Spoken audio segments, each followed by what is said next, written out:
Chapter 2, The New House. When we first saw their new house, Bruno's eyes opened wide, his mouth made the shape of an O, and his arms stretched out at his sides once again. Everything about it seemed to be the exact opposite of their old home, and he couldn't believe that they were really going to live there.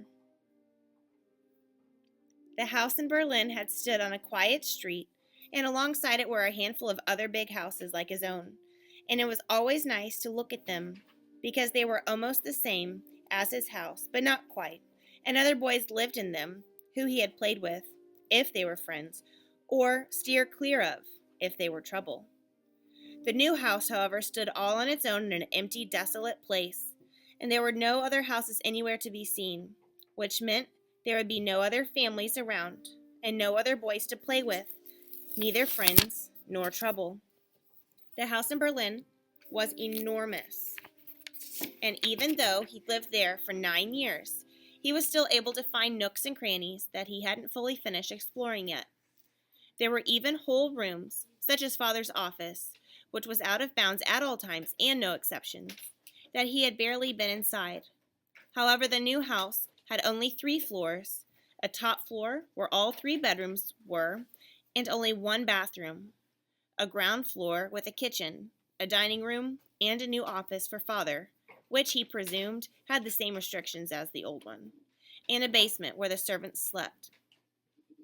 All around the house in Berlin were other streets of large houses, and when you walked towards the center of the town, there were always people strolling along and stopping to chat to each other or rushing around and saying they had no time to stop. Not today, not even if they had 101 things to do. There were shops and bright storefronts, and fruit and vegetable stalls with big trays piled high, with cabbages, carrots, cauliflower, and corn. Some were overspilling with leeks and mushrooms, turnips and sprouts, others with lettuce and green beans, courgettes and parsnips. Sometimes he liked to stand in front of these stalls and close his eyes and breathe in their aroma, feeling his head grow dizzy with mixed sense of sweetness and life. But there was no other street around the new house. No strolling along or rushing around, and definitely no shops or fruit and vegetable stalls. When he closed his eyes, everything around him just felt empty and cold, as if he was in the loneliest place in the world, the middle of nowhere. In Berlin, there had been tables set out on the street, and sometimes when he walked home from school with Carl, Daniel, and Martin, there would be men and women sitting at them, drinking frothy drinks and laughing loudly. The people who sat at these tables must be very funny people.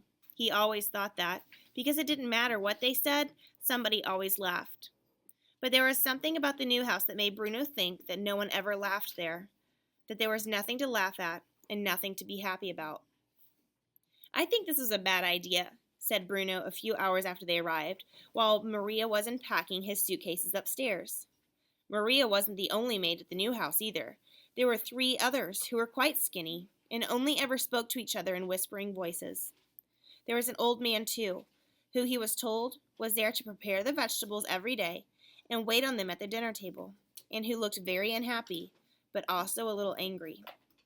"We don't have the luxury of thinking," said Mother, opening a box that contained the set of 64 glasses that Grandfather and Grandmother had given her when she married Father. "Some people make all the decisions for us now." Bruno didn't know what she meant by that, so he pretended that she never said it at all. "I think this was a bad idea," he repeated. "I think the best thing to do would be to forget about all of this and just go back home. We can chalk it up to experience," he added, a phrase he had learned recently and was determined to use as often as possible. Mother smiled and put the glasses down carefully on the table. "I have another phrase for you," she said. "It's that we have to make the best of a bad situation." "Well, I don't know what to do," said Bruno. "I think you should just tell Father that you've changed your mind, and, well, if we have to stay here for the rest of the day, and have dinner here this evening and sleep here tonight because we're all tired, then that's all right. But we should probably get up early in the morning, if we're to make it back to Berlin by tea time tomorrow." Mother sighed. "Bruno, why don't you go upstairs and help Maria unpack?" she asked. "But there's no point unpacking if we're only going to—" "Bruno, just do it, please," snapped Mother, because apparently it was all right if she interrupted him, but it didn't work the other way around. We're here, we've arrived. This is our home for the foreseeable future, and we just have to make the best of things. Do you understand me? He didn't understand what the foreseeable future meant and told her so.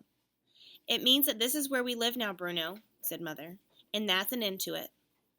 Bruno had a pain in his stomach, and he could feel something growing inside him, something that when it worked its way up to the lowest depths inside him, to the outside world, would either make him shout and scream that the whole thing was wrong and unfair, and a big mistake for which somebody would pay one of these days, or just make him burst into tears instead.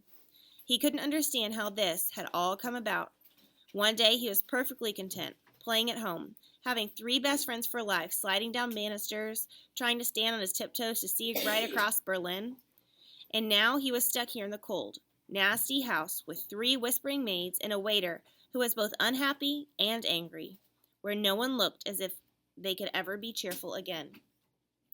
Bruno, I want you to go upstairs and unpack, and I want you to do it now, said Mother in an unfriendly voice, and he knew that she meant business, so he turned round and marched away without another word. He could feel tears springing up behind his eyes, but he was determined that he wouldn't allow them to appear. He went upstairs and turned slowly around in a full circle, hoping he might find a small door or cubbyhole where a decent amount of exploration could be done, but there wasn't one. On his floor there were just 4 doors, 2 on either side facing each other, a door into his room, a door into Gretel's room, and a door into Mother and Father's room, and a door into the bathroom. This isn't home, and it never will be, he muttered under his breath, as he went through his own door to find all his clothes scattered on the bed, and the boxes of toys and books not unpacked yet. It was obvious that Maria did not have her priorities right. Mother sent me to help, he said quietly, but Maria nodded and pointed towards a big bag that contained all his socks and vest and underpants. If you sort that lot out, you could put them in the chest of drawers over there, she said, pointing towards an ugly chest that stood across the room beside a mirror that was covered in dust. Bruno sighed and opened the bag. It was full to the brim with his underwear, and he wanted nothing more than to crawl inside it and hope that when he climbed out again, he'd have woken up back home again. What do you think of all this, Maria? He asked, after a long silence, because he had always liked Maria and felt as if she was one of the family, even though Father said she was just a maid and overpaid at that. All what? She asked. This, he said, as if it was the most obvious thing in the world. Coming to a place like this. Don't you think we've made a big mistake? That's not for me to say, Master Bruno, said Maria. Your mother has explained to you about your father's job and... Oh, I'm tired of hearing about Father's job, said Bruno, interrupting her. That's all we ever hear about, if you ask me. Father's job this and Father's job that. Well, if Father's job means that we have to move away from our house and the sliding banister and my 3 best friends for life, then I think Father should think twice about his job. Don't you? Just at that moment, there was a creak outside in the hallway, and Bruno looked up to see the door of Mother and Father's room opening slightly. He froze, unable to move for a moment. Mother was still downstairs, which meant that Father was in there, and he might have heard everything Bruno just said. He watched the door, hardly daring to breathe, wondering whether Father might come through it and take him downstairs for a serious talking to. The door opened wider, and Bruno stepped back as a figure appeared. But it wasn't Father. It was a much younger man, and not as tall as Father either, but he wore the same type of uniform, only without as many decorations on it.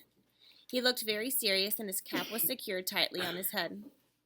Around his temples, Bruno could see that he had very blonde hair, an almost unnatural shade of yellow. He was carrying a box in his hands and walking towards the staircase, but he stopped for a moment when he saw Bruno standing there watching him. He looked the boy up and down, as if he had never seen a child before, and wasn't quite sure what he was supposed to do with one, eat it, ignore it, or kick it down the stairs. Instead, he gave Bruno a quick nod and continued on his way. Who was that? Asked Bruno. The young man had seemed so serious and busy that he assumed he must be someone very important. One of your father's soldiers, I suppose, said Maria, who had stood up very straight when the young man appeared and held her hands before her like a person in prayer. She had stared down at the ground rather than at his face, as if she were afraid she might be turned to stone if she looked directly at him. She only relaxed when he was gone. We'll get to know him when it's time. I don't think I like him, said Bruno. He was too serious. Your father was very serious too, said Maria. Yes, but he's father, said Bruno. Fathers are supposed to be serious. It doesn't matter whether they're greengrocers or teachers or chefs or commandants, he said, listing all the jobs that he knew decent, respectable fathers did, and whose titles he had thought about 1,000 times. And I don't think that man looked like a father, although he was very serious, that's for sure. Well, they have a very serious job, said Maria, with a sigh. Or so they think, anyways. But if I was you, I'd steer clear of the soldiers. I don't see what else there is to do other than that, said Bruno sadly. I don't even think there's going to be anyone to play with other than Gretel. And what fun is that going to be after all? She's a hopeless case. He felt as if he were about to cry again, but stopped himself, not wanting to look like a baby in front of Maria. He looked around the room without fully lifting his eyes up from the ground, trying to see whether there was anything of interest to be found. There wasn't. Or there didn't seem to be. But then one thing caught his eye. Over in the corner of the room, opposite the door, there was a window in the ceiling that stretched down into the wall, a little like the one on the top floor of the house in Berlin, only not so high. Bruno looked at it and thought he might be able to see out without even having to stand on his tiptoes. He walked around slowly towards it, hoping that from here he might be able to see all the way back to Berlin, and his house and the streets around it, and the tables where the people sat and drank their frothy drinks and told each other hilarious stories. He walked slowly because he didn't want to be disappointed. But it was just a small boy's room, and there was only so far he could walk before he arrived at the window. He put his face to the glass and saw what was out there, and this time, when his eyes opened wide and his mouth made the shape of an O, his hands stayed by the sides because something made him feel very cold and very unsafe.